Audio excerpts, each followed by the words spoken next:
بسم اللہ الرحمن الرحیم۔ السلام علیکم۔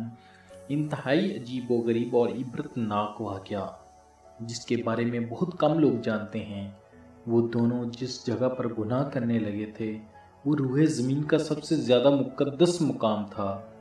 جیسے ہی انہوں نے گناہ کیا اسی وقت ان کے جسم بت ہونے لگے، ان کی روحیں قبض کر لی گئیں اور گوشت پوست کے جسم پتھر کے بنتے چلے گئے۔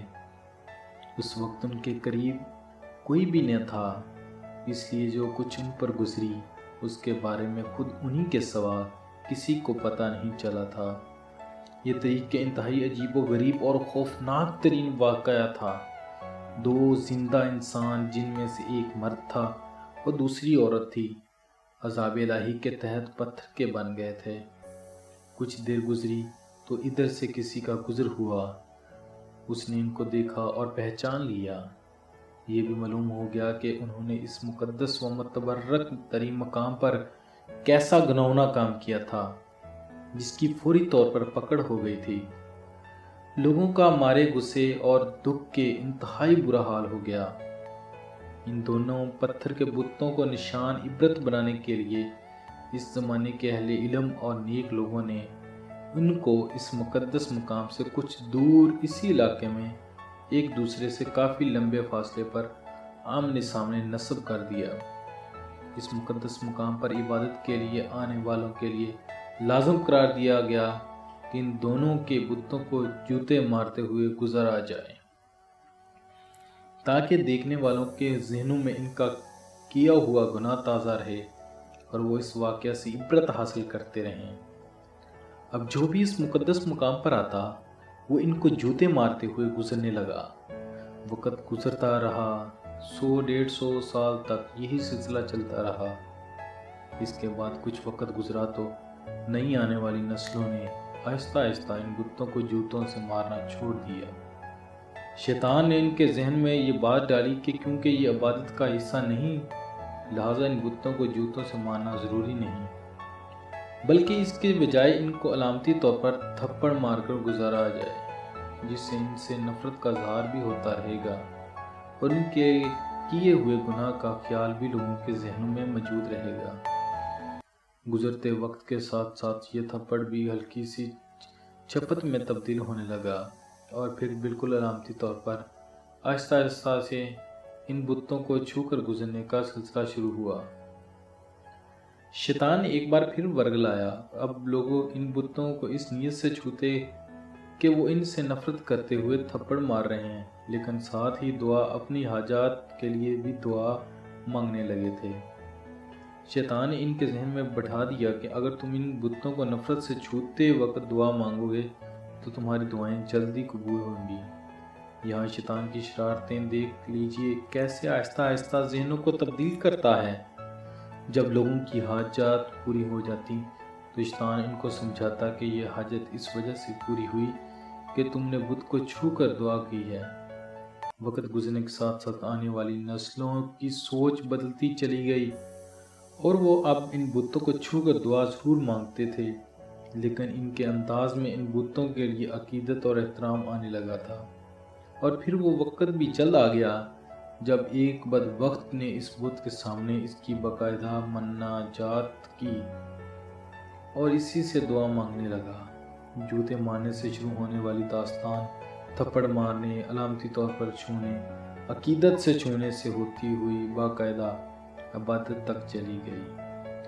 اب ان دونوں بتوں کی باقاعدہ پوجا کی جانے لگی تھی، ان سے منتیں اور مرادیں مانگی جانے لگی۔ بدی اور بدی کی عبرتناک انجام کی علامت اب دونوں بت خدا بنا لیے گئے تھے۔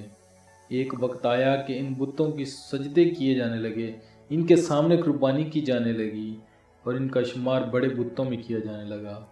پھر یہ اندھیری رات اور زیادہ گہری ہوتی چلی گئی، یہاں تک کہ ایک دن رشد و ہدایت کا ایک سورج طلوع ہوا جس سے وہ پورا خطہ اور 4 دانگ عالم جگمگا اٹھے۔ دنیا سے جہالت چھٹنے لگی۔ ایک عظیم ہستی نے ساری دنیا سے ایک ایسا عظیم انقلاب برپا کیا جس نے روز قیامت تک جاری و ساری رہنا تھا۔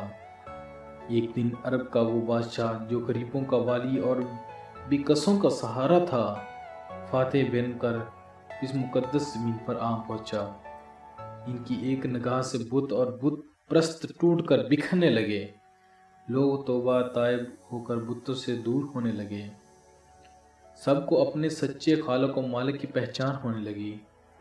ہزاروں سال سے یہ پیاسی زمین، یہ کرۂ ارض ہدایت سے سراب ہونے لگی۔ زمین و آسمان کی مخلوقات نے حیرت سے اس عظیم الشان انقلاب کا منظر پہلی بار دیکھا تھا۔ ایک دن آپ صلی اللہ علیہ وآلہ وسلم اپنے سب سے پیارے ساتھی علی رضی اللہ تعالی عنہ کے ساتھ خانہ خدا میں داخل ہوئے۔ سب لات منات کے بت توڑنے جانے لگے۔ بتوں کے ٹکڑے اڑ رہے تھے اور ان کو پوجنے والے جو اپنے سچے رب کو پہچان چکے تھے، دیکھ کر اپنی سابقہ گمراہی پچھتا رہے تھے۔ آپ صلی اللہ علیہ وآلہ وسلم بتوں کو ریزہ ریزہ کر رہے تھے اور ساتھ ساتھ یہ آیت بھی دہراتے جا رہے تھے کہ حق آیا اور باطل مٹ گیا۔ حق آیا اور باطل مٹ گیا، بے شک باطل مٹنے کے لیے ہی ہوتا ہے۔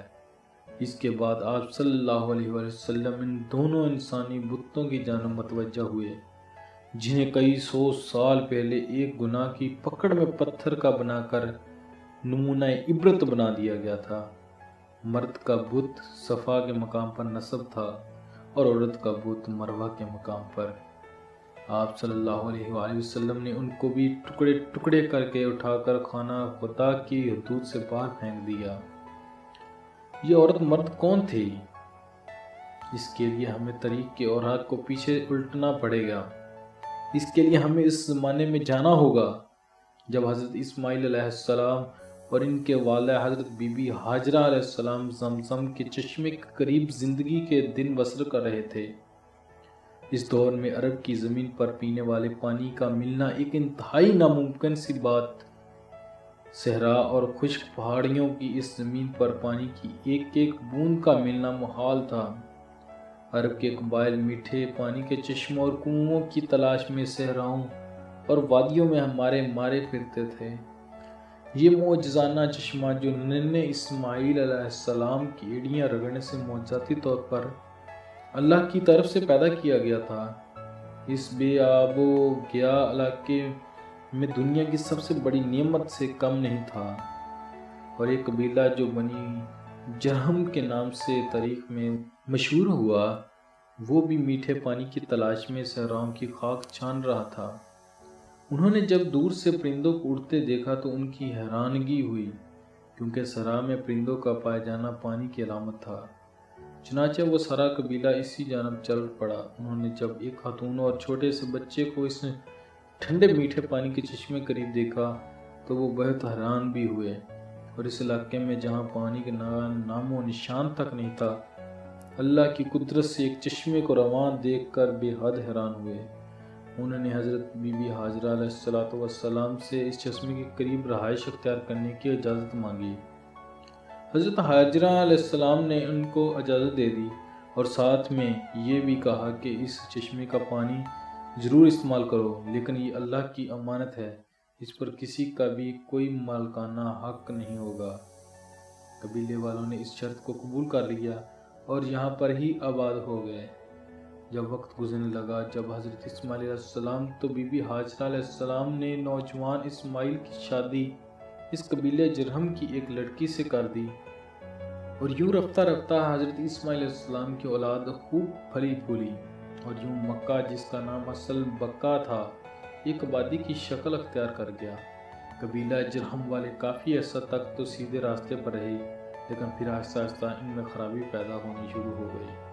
اب انہوں نے کعبہ شریف کا انتظام سنبھال لیا تھا اور حج کے لیے آنے والے لوگوں سے ملنے والا ہدیہ خود سمیٹنے لگ گئے تھے، اور یوں رفتہ رفتہ ان کے اندر جرائم پیدا ہونے شروع ہو گئے۔ تب اللہ تعالیٰ نے ان کو سزا دینے کے لیے ان سے زمزم چھین لیا اور زمزم کا پانی خشک ہو گیا۔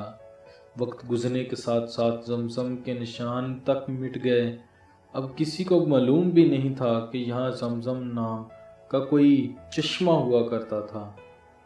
اسی قبیلے کا ایک شخص جس کا نام مزاز بن عمرو تھا بہت ہی نیک اور پارسا شخص تھا۔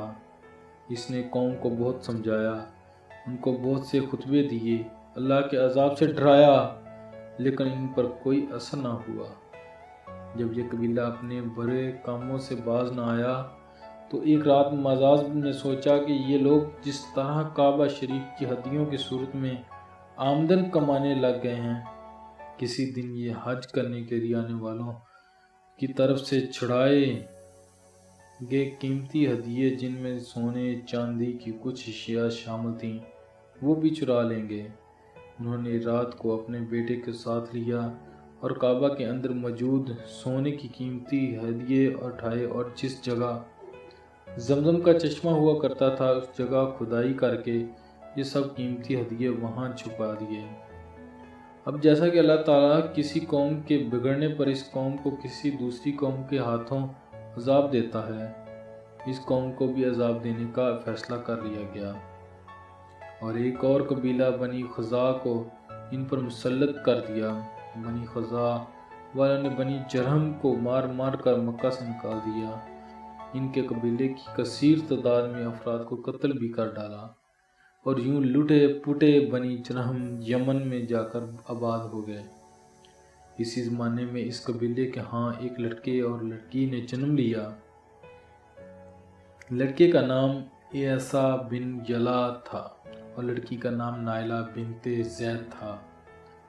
دونوں جب جوان ہوئے تو ایک دوسرے کے عشق میں گرفتار ہو گئے اور انہوں نے آپس میں ناجائز تعلقات قائم کر لیے۔ ایک بار یہ دونوں حج کے لیے ایک قافلے کے ہمراہ مکہ مکرمہ گئے۔ خانہ کعبہ میں ان کو تنہائی میسر آئی تو انہوں نے ایک کبھی فعل کرنے کا ارادہ کر لیا۔ چنانچہ جیسے ہی گناہ کے مرتکب ہوئے تو انہوں نے عذاب الہی نے آن گھیرا، یوں پتھر کے بت بنا دیے گئے۔ اس کے آگے کے حالات آپ نے تحریر کی ابتدا میں پڑھ لی ہیں۔ جب ان کے بت نبی کریم صلی اللہ علیہ وآلہ وسلم نے خانہ کعبہ کی حدود سے باہر پھینکوا دیے تو اس وقت مسلمانوں کے ذہن میں صفا و مروہ کے دوران سعی کے بارے میں شک و شبہ پیدا ہو گیا۔ وہ سوچنے لگے کہ کیونکہ صفا اور مروہ پر دونوں کے بت پہلے نصب تھے جن کا طواف جاہلیت کے زمانے میں کیا جاتا تھا، لہٰذا اب ان صفا و مروہ کا طواف کہیں ان بتوں کی یاد میں طواف نہ ثابت ہو، جس کی وجہ سے ان پر بھی اللہ کا عذاب نازل نہ ہو جائے۔ اس پر سورہ بقرہ کی آیت نمبر 158 نازل ہوئی، جس میں اللہ تعالیٰ نے ارشاد فرمایا، بے شک صفا اور مروہ اللہ کی نشانیوں میں سے ہے، سو جو شخص حج کرے بیت اللہ کا یا عمرہ کرے تو نہیں ہے کچھ گناہ اس پر جو سعی کرے ان دونوں کے درمیان، اور جو شخص خوش دلی سے کرتا ہے کوئی نیک کام تو بے شک اللہ ہے قدردان، سب کچھ جاننے والا ہے۔ ماشاءاللہ، جزاک اللہ۔ اللہ تعالیٰ ہم سب کو سننے سمجھنے اور اس پر عمل کرنے